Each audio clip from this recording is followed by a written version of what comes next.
वर्तमान सुना दाम को नहीं बड़ खबर एवं समस्तंकर नजर सुना दाम उपरे। विश्व बजार में चली ऑयल वार एवं अमेरिकीय डॉलर प्राधान्य मध्य भारतीय सुना बजार एक रोलर कोस्टर गाइडलाइन ठारू कम अनुभव करना। गतकाली राति रे एमसीएक्स रे सुना एवं रूपा मूल्य रे तीव्र ह्रास देखा मिली। अशोधित तैल $100 उपर कारबार एवं भारतीय टंका एहार सबुठारु कठिन पर्याय दे गति करुछि। तेज समस्तंकर नजर सुना दाम केते अछि आसंतु देखिबा। आज भारतीय बजार रे 24 कैरेट एवं 22 कैरेट सुना रेट केते अछि। बस वीडियो को लास्ट जाए देखंतु और वीडियो को देखिया पूर्व गोटे लाइक करंतु। चैनल सहित जोड़ी होइबा पई चैनल को सब्सक्राइब करी साइड रे आस्थवा बेल आइकन क्लिक करी ऑल सिलेक्ट करनियंतु। प्रथमे तो आज राजधानी दिल्ली रे सुना दाम परिवर्तन होइथिबा देखिबा को मिलिछि। आज 22 कैरेट सुनार मूल्य 10 ग्राम प्रति 1,86,800 टंका थिबा बेले 24 कैरेट सुनार मूल्य 10 ग्राम प्रति 1,62,240 टंका रे रहिछि।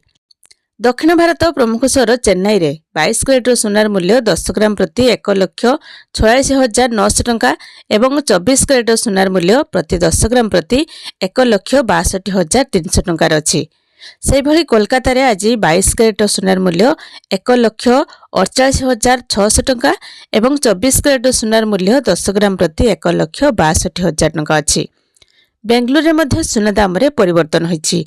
आज 22 कैरेट सुनार मूल्य 1,46,800 टंका एवं 24 कैरेट सुनार मूल्य 10 ग्राम प्रति 1,61,300 टंका रे रहिछि। देशर प्रमुख सहर मानकरे भी सुना दाम रे परिवर्तन हेउथिबा देखिबा को मिलिछि। आज राजधानी मुंबई रे 22 कैरेट सुनार मूल्य 10 ग्राम प्रति 1,47,800 टंका एवं 24 कैरेट सुनार मूल्य 10 ग्राम प्रति 1,61,000 टंका अछि। कटक रे 22 कैरेट सुनार मूल्य 1,86,800 टंका थिबा बेले 24 कैरेट सुनार मूल्य 10 ग्राम प्रति 1,63,000 टंका रहिछि।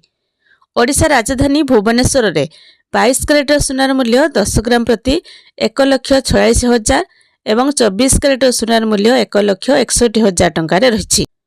भारतीय बजार रे रूपा मूल्य किलो प्रति 2,80,000 टंका थिबा बेले ओडिशा राजधानी भुवनेश्वर रे रूपा किलोग्राम प्रति 2,90,000 टंका रहिछि।